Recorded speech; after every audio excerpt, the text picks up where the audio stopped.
Bonjour, bienvenue dans la série sur les échecs. Donc nous continuons sur le jeu de la dame et des pièces lourdes et nous allons voir maintenant un exemple d'une exploitation réussie d'un petit avantage positionnel par le passage en finale. Et la position qui est ici est issue d'une partie qui a été disputée au tournoi de Moscou en 1935.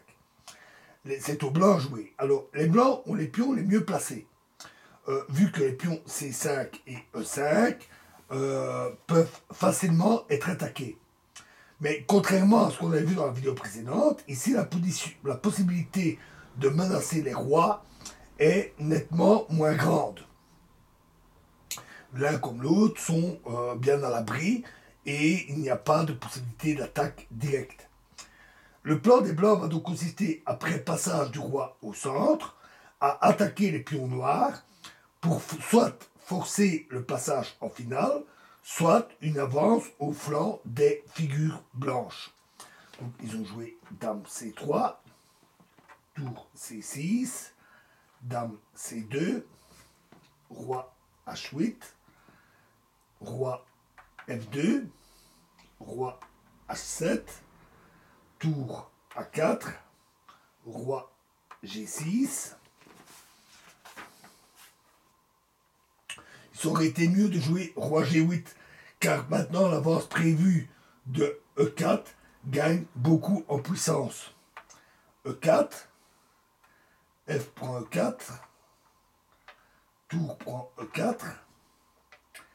Alors, maintenant, s'abriter roi en H7 n'est plus à conseiller, parce que si le roi joue en H7, ce qui est une erreur, alors on a simplement tour prend E5. Et la dame ne peut pas prendre parce que sinon c'est D4, échec, et puis après le pion prend la dame, ou la dame se met en travers et elle se fait capturer. Donc roi F7, dame C3, tour E6, H4, roi F8. Un meilleur coup d'attente ici aurait été roi E7 pour garder le plus possible le roi au centre. Dame C4, un très bon coup. La finale de tour après l'échange de dames est facilement gagnée par les blancs. Si les blancs prennent, dame prend, tour prend, tour C6, roi E3, roi E7, roi E4, et voilà pourquoi le roi était trop loin. Roi E6, H5, tour C8, tour A4, roi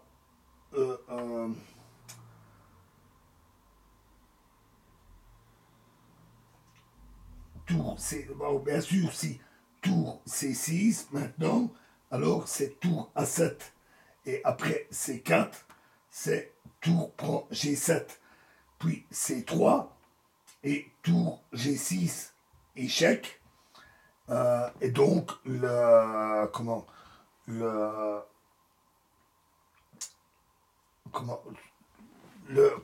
pion passé ne pourra pas arriver à temps. Donc, tour C7 pour protéger le pion, tour A6, échec, roi F7 et roi D5. Et après, revenons à la position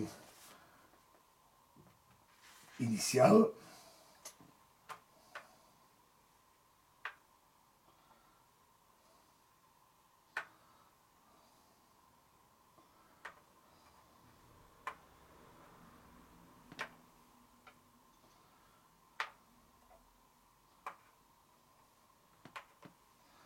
Donc après, dame C3, tour C6, dame C2, roi H8, roi F2, roi H7, tour A4, roi G6, E4, F prend E4, tour prend E4, roi F7, dame C3, tour E6, H4, roi F8, dame C4. Et de même, si les noirs jouent tour D6, donc la tour ici, alors les blancs jouent calmement roi E3, rapprochant encore le roi du centre. Donc, dame D6 refuse donc l'échange, qui ne leur est pas avantageux. Dame A2, tour E7, tour A4, un très bon coup, et tour B7, c'est le seul bon coup. Parce que si dame prend D3, alors c'est tour A8, échec, tour E8, tour prend E8, roi prend E8, dame G8, échec, roi D7, dame prend G7, échec, roi C8, dame H8, échec, roi D7, dame prend E5, dame C3, pardon, C4, dame E3, dame C2, échec, roi E1, C3 et dame E2. Et le blanc ont alors de bonnes perspectives de gain dans la finale de dame, car ce pion ne peut pas arriver à dame sans au moins l'échange des dames, et puis ils ont 3 pions blancs contre un pion noir. Donc la finale n'est pas du tout en faveur des noirs. Remettons à nouveau tout ça.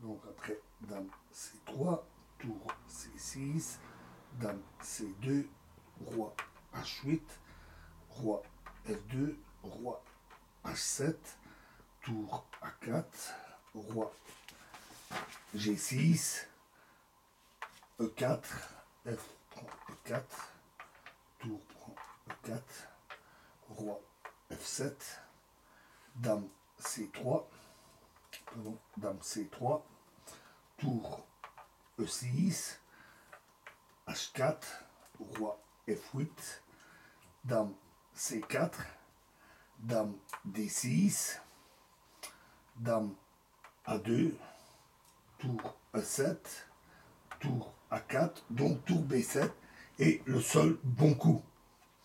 Tour A8, échec, et tour B8. Alors ça, c'est une erreur. Les noirs avaient lié ce coup à un mauvais passage en finale de dame. Ici, sur roi E7, ils auraient pu se maintenir et de façon assez intéressante. Par exemple, sur dame G8, alors tour B2, échec, roi E1, tour B1, échec, roi D2, et tour D1, échec, et roi prend D1, et dame prend D3, échec, avec un échec perpétuel, la dame blanche étant trop loin pour s'interposer. Donc là, ils auraient pu sauver leur partie, mais ils ont joué tour B8. Donc tour prend B8, échec, dame prend B8. Et la finale de dame est avantageuse pour les blancs, grâce d'une part à la position plus active de leur roi, et aussi avec les 2 points faibles des noirs. Alors que cela suffise pour la victoire en cas de défense aussi précise que possible, mais n'est pas sûr et certain. Mais l'imperfection n'étant de toute façon pas de ce monde, c'est pas vraiment très important. L'important est d'avoir un avantage blanc en finale et d'arriver à essayer d'exploiter au mieux. Dame D5, dame B2, échec, roi E3, Dame C1, échec. Roi E2. Dame C2, échec. Roi E3. Dame C1, échec. Roi E4. Dame E1, échec. Roi F5. Dame prend G3. Dame prend C5, échec. Roi G8. Dame C4, échec. Ici, les noirs auraient dû jouer roi H7, ce qui leur laissait encore des perspectives pour annuler, mais ils ont joué roi H8, qui est une erreur. Parce qu'alors dame G4, et ici encore dame F2 aurait peut-être pu sauver les choses. Mais ils ont joué dame E1, qui est une erreur. Roi G6, avec maintenant une menace de mat. Dame C1, Dame D7, rebelote, menace de mat.